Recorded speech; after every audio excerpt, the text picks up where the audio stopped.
Bonjour Linda, je suis ravie de te rencontrer parce que j'avais simplement ton nom dans le livre de Paul Pironnet sur les zones de turbulence et j'ai adoré ta façon de dire « Ah mais lui, la contribution humaine, il a ça dans son ADN ».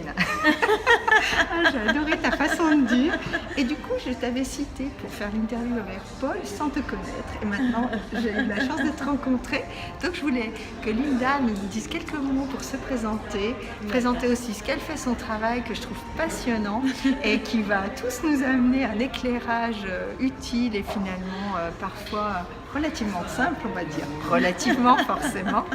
Alors Linda, est-ce que tu veux déjà nous présenter un petit peu qui tu es et ton travail? Oui, absolument. Alors moi je suis Linda Valade, je suis synergologue, enseignante en programmation neurolinguistique et aussi certifiée pour les types d'intelligence hermane. Donc c'est des stratégies cognitives en fait au niveau des types d'intelligence. Alors, mon travail consiste à décoder principalement le langage du corps. Donc, au Québec, j'enseigne principalement dans les institutions financières, dans le milieu de la sécurité, au niveau dans le monde des affaires beaucoup. Et ici, en Europe, eh bien, depuis l'année passée, j'ai le grand privilège d'annoncer, en fait, des séminaires, des formations, des conférences ici sur vos terres depuis maintenant 1 an. Donc, je suis assez présente quand même parce qu'il y a une fois ou deux par mois. Donc, pour présenter des séminaires en communication non verbale. Alors, qu'est-ce que la communication non verbale? Oui, la communication non verbale, on en a une idée tous les uns les autres parce qu'on a vu des séries télé, des choses comme ça. On s'y intéresse aussi parce qu'on sait quand même que 93% de la communication ne passe pas par les mots. Exactement. Hein, tu me dis si non, je dis une bêtise. Et par rapport à ça, Linda peut peut-être nous donner 2-3 exemples et puis l'illustrer, pourquoi pas, sur un cas. Okay, exactement. Ça te va? Oui, absolument. Allez, je te laisse faire. Alors, en fait, quand on parle de 93%, on pourrait spécifier aux gens qui nous écoutent, en fait, que la communication humaine, elle est dans trois canaux de communication. Il y a les mots, comme tu as bien mentionné, 7%, l'intonation, 38%, et tout le reste, en fait, c'est vraiment ce qui bouge sur le corps. Voilà, donc, 55% sur le corps. Exactement. Voix plus mots, 45%, 55% sur le corps. C'est énorme. Énorme. Et ce qu'il faut savoir aussi, ce qui est intéressant de savoir, c'est que le corps, lui, ne bouge pas autant, il ne bouge pas aussi consciemment que la tête. En fait, les mots viennent de la tête. Principalement, quand on communique, on choisit ce qu'on dit. Mais tout le corps, lui, va être beaucoup moins sous le contrôle. Et quand il est sous le contrôle, eh bien, c'est visible. Quand le corps est sous le contrôle, eh bien, il va beaucoup moins bouger. La tête va être beaucoup plus fixe, par exemple. Les mains vont moins participer au discours, alors que lorsqu'on est plus dans la fluidité, lorsqu'on laisse la communication aller, lorsqu'on est spontané, donc autrement dit, lorsqu'on est authentique, eh bien, tout le corps va participer à la communication et c'est à ce moment précis où on se sent porté par la personne qui communique avec nous. On a plus d'intérêt.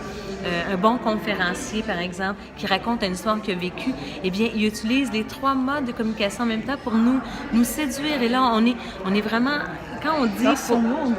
Oui, on est dans son monde parce que tout est cohérent. Les mots, l'intonation et la gestuelle, tout fait un lien. En fait, tout est ensemble, tout est bien orchestré ensemble. Alors que quand c'est un petit peu... quand j'essaie de raconter quelque chose, mais que je ne suis pas tellement convaincue, eh bien, j'essaie de convaincre à travers une gestuelle qui n'est pas nécessairement authentique. Et ça, on sait le lire. On sait le lire sans même sur des formations. On sait le lire parce que c'est intuitif. On communique nous-mêmes de cette façon-là. Donc, on reconnaît à travers l'autre de façon inconsciente la lecture de l'autre, parce que c'est la même que la nôtre. Vous comprenez? Oui, tout à fait. Donc, faites-vous confiance quelque part. Oui, j'ai envie de dire. Linda est en train de dire, il y a un aspect intuitif. Tu le disais d'ailleurs en conférence tout à l'heure, des fois on ne sent pas cette personne, on ne sent pas quelque chose, on ne peut pas dire exactement pourquoi, mais il faut se faire confiance par rapport à ça. Ça ne veut pas dire qu'il faut aller bien en tête avec toutes nos impressions comme ça furtives. Non, c'est de valider, mais quand vous avez une impression, eh bien c'est là qu'il faut dire, voici un ballon, voici quelque chose qui passe et je dois aller valider. Voilà.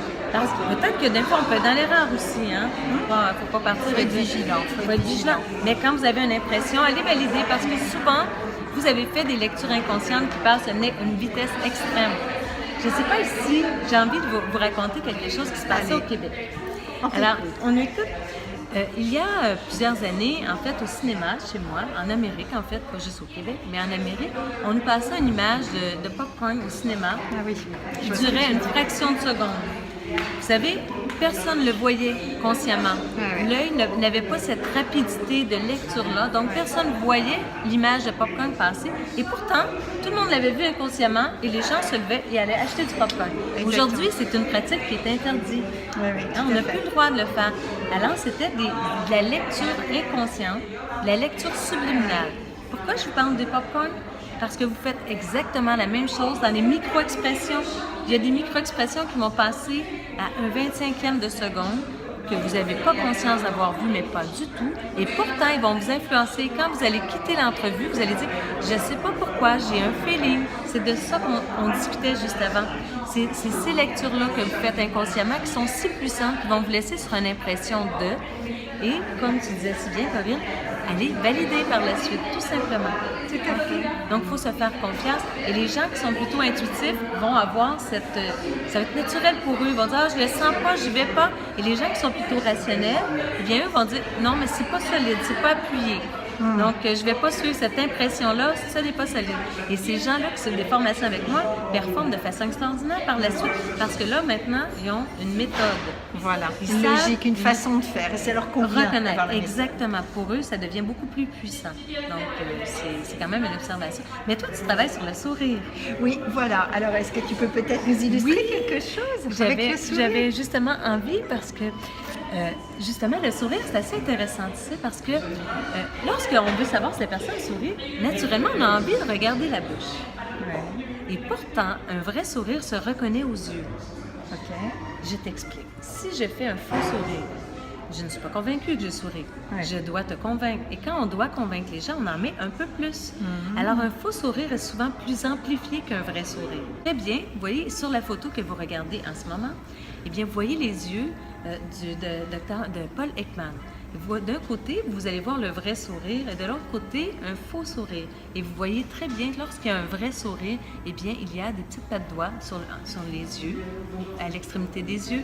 Vous allez voir la paupière qui remonte, vous allez voir la joue qui n'est pas du tout au même endroit et le sourire qui est totalement différent. Alors, un vrai sourire, Corinne, ça se reconnaît aux yeux.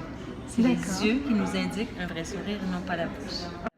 Ok, alors je vois que Linda a plein de petites pattes de doigts. Je pense que je suis pas mal outillée aussi. Oui.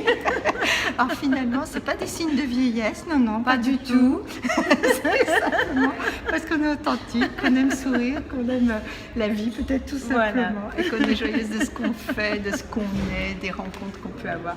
Alors je voulais vraiment te remercier. Peut-être tu veux dire un petit mot sur comment on peut te retrouver? Oui, absolument.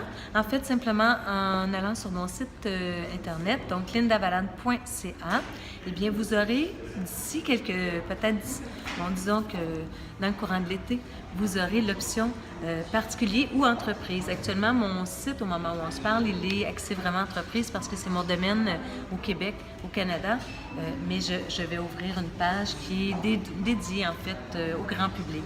Grand public, grandes femmes, grands hommes, tous les gens qui ont envie de finalement avoir des relations plus harmonieuses les uns avec les autres. Oui. C'est un des thèmes de prédilection de Choisis la voie du sourire, c'est être dans une belle relation à soi, à l'autre, au monde, et d'avoir plus de sens, de s'offrir du sens et des sensations dans notre vie grâce à tout ça. On a un corps, servons-nous-en. Absolument, absolument. Merci Linda en tout cas. Merci à toi. Merci à toi. À bientôt. À bientôt.